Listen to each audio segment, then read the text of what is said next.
T-T-O-G-O.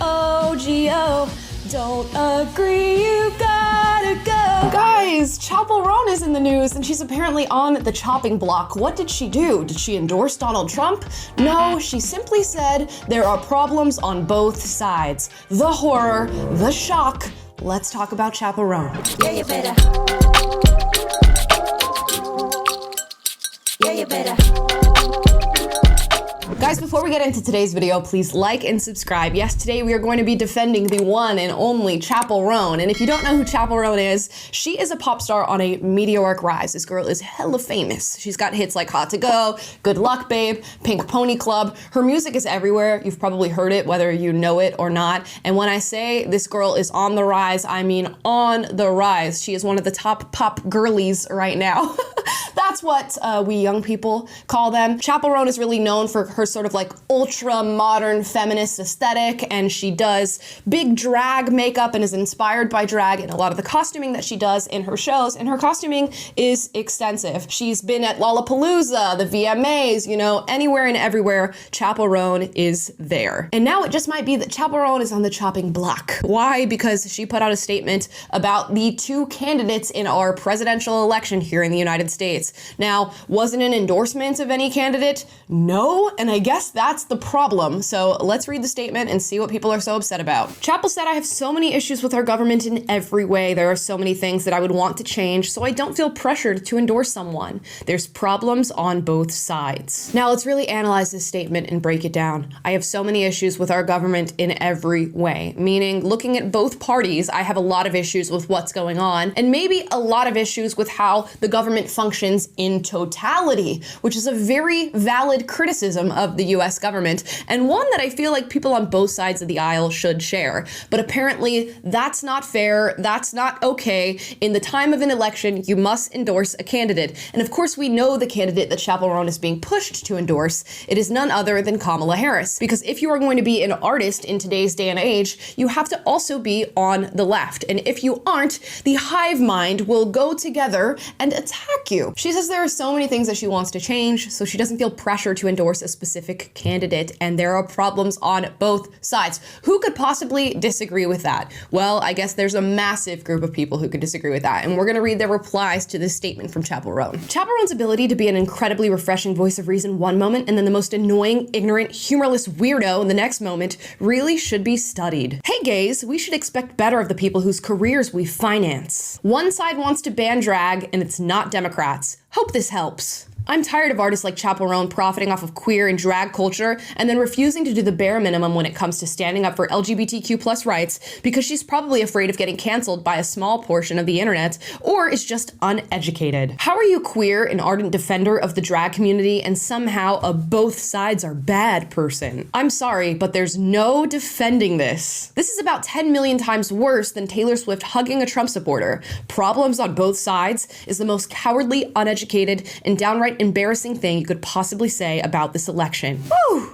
A lot of very strong opinions. And I gotta say, this story has really got me thinking about not only Chappell Roan's role within the current cultural zeitgeist, but also what it means to be an artist in the modern day and age with people so quick to tell you how you should think and feel. When I think about the artist that is Chappell Roan, I'm thinking about somebody who's like mildly transgressive on the spectrum of which artists exist in today's day and age. She's wearing this big drag makeup. She's really exemplifies this modern feminine sensibility that can be a little bit loud and sexual and crass in music, and she really owns that in a very fiery and fierce persona that she takes on stage. And Chappell Roan is very clear that her persona is a persona. It's very separate from who she is in her regular life, and Chappell Roan is a performance piece. It is an art piece, and that in itself is a little transgressive. Now, we usher these people into fame. As I said, Chappell Roan had a meteoric rise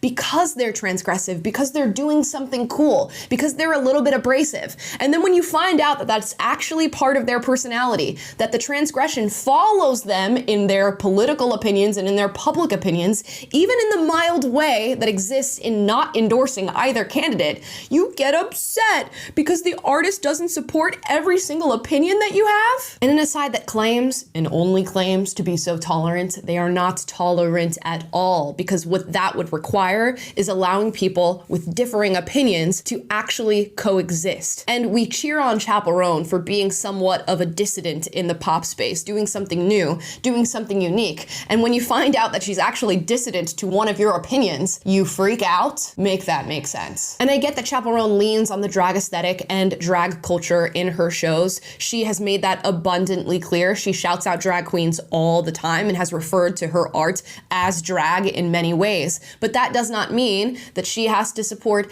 every single pillar of this new LGBTQ plus 2AI community that's been thrown at her and thrust on the world. And if we read the statement that everybody's freaking out about, she never disavowed the LGBTQ plus community. She never said she had any problems with the things that they're fighting for. All she said is that she sees problems on both sides, which is the most lukewarm political opinion you could possibly have these days. And it's okay to be lukewarm in your political opinions. And in fact, this idea that there are a lot of problems on both sides and that maybe both sides are part of just one big issue is pretty fair to think. But no, we must support Kamala because Kamala's brat and Kamala cares about drag shows. By the way, side note, it's worth addressing. Conservatives don't want to ban drag. You're totally okay to dress up as a woman and do your drag shows and do all that fun stuff. Just maybe don't do the sexual stuff in front of kids.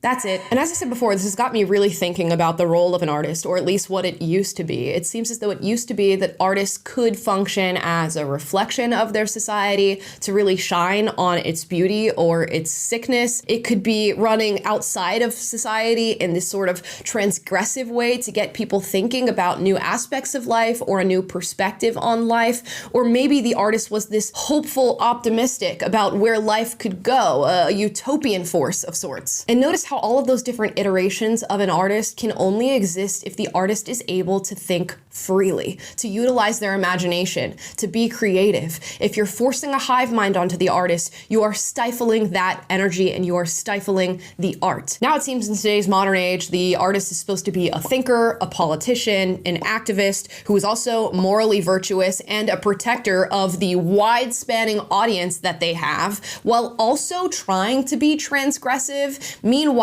towing the line of the ideology of their audience. How exactly are you supposed to do all those things simultaneously? It's impossible. And that's maybe why we're not getting a lot of great art these days, because people find themselves more subservient to the agenda, more subservient to being a reflection of their audience than to truly creating actual art. And when you find artists that step out of the mold, maybe for a moment they are able to become famous. They're a little bit of a flash in the pan where people realize that there's something unique, there's something sparking with this person. And as soon as that energy continues, the energy that you uplifted and brought to fame, you say, no, no, no, you're too transgressive for me. You must agree with everything it is that I think and feel, or you gotta go. I don't freak out when an artist that I like endorses a candidate that I don't like, or chooses to not endorse anybody at all. You're crazy, okay? When Charlie XCX posted that Kamala is brat, yeah, I had criticism for her. We made an entire video about her stance in American politics,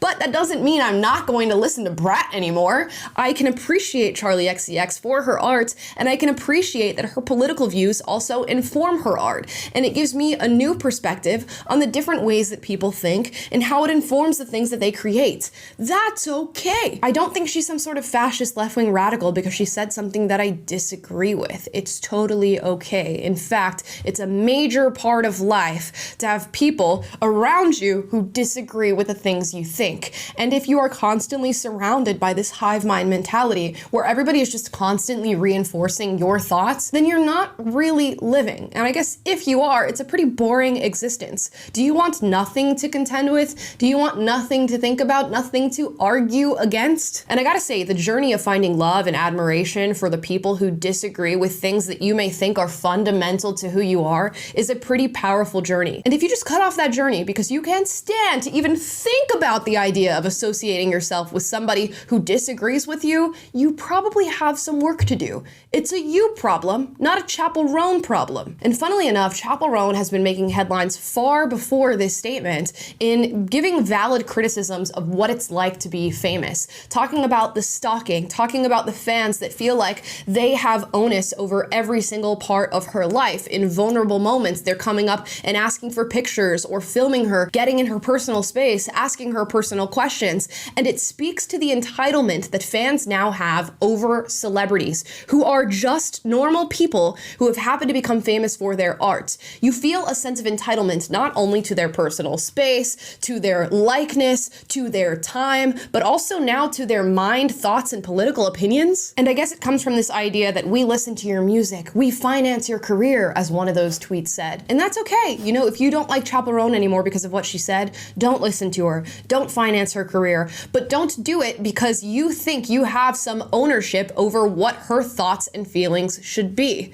Do it because you found out that this is a person you don't necessarily agree with, and she should be able to live in a tolerant, pluralistic society that accepts that about her. And guess what the real shocking news is going to be? There are many artists and celebrities out there that completely agree with Chappell Roan. Even worse, they might be conservative. And you are right now listening to their music, watching their movies, liking their Instagram posts. You just haven't heard their thoughts yet because they don't feel comfortable saying them out loud because of you. And as this continues to become a more divisive topic over time, I can't wait to see more artists that feel comfortable coming out and saying things like this. Even something as benign as there are problems on both sides, and that's why I don't feel pressure to endorse someone. And we are seeing artists that are sort of deciding, hey, I don't think I need to tell everybody what to think. In this emergency that we're in, I think that behooves artists to come out and speak for Kamala against Donald Trump, because he is an existential threat to the country. What do you say to that? You know what? I don't get too deep into politics. I didn't get a chance to watch the debate last night. I obviously have been watching like everybody else. I think voting is an individual choice. And I think that you're right. You have to look at the reality of the country that we are and the country that we want to be, and find the candidate that you feel both who fits the category of where we want to be. And that's it. And that's what you vote based off. Who you highlight and how you choose to highlight it on whatever platform you have is your prerogative. Yes. Yeah. Beautiful. Yeah. And you know what, guys? I guess that's my rant. I think at the end of the day, if you feel entitled to a certain political opinion from an artist that you've come to enjoy, then maybe you don't exactly like art, and maybe you should analyze why you feel that way about people's opinions. You are not owed anything by these people, and maybe that's a tough lesson to learn, but it's a lesson learned nonetheless. And if Chappell Roan was the one to bring that to you, then good job, Chappell Roan. And I hope she does not back down from this statement because of the backlash. She's been pretty used to backlash, it seems, recently. So hopefully she holds strong and steady in this statement that she's put out to the world, because it's really not that deep. I know you're making it deep, but it's not that deep. And guys, those are my thoughts on everything happening with Chappell Roan. We'll see how she takes on this bit of controversy, if at all. And if you like this video, like, subscribe, click the notification bell to be notified every single time I post a video for you guys, which is every day. And I will see you next time. Good luck, babe. Yeah, you better. Yeah, you better.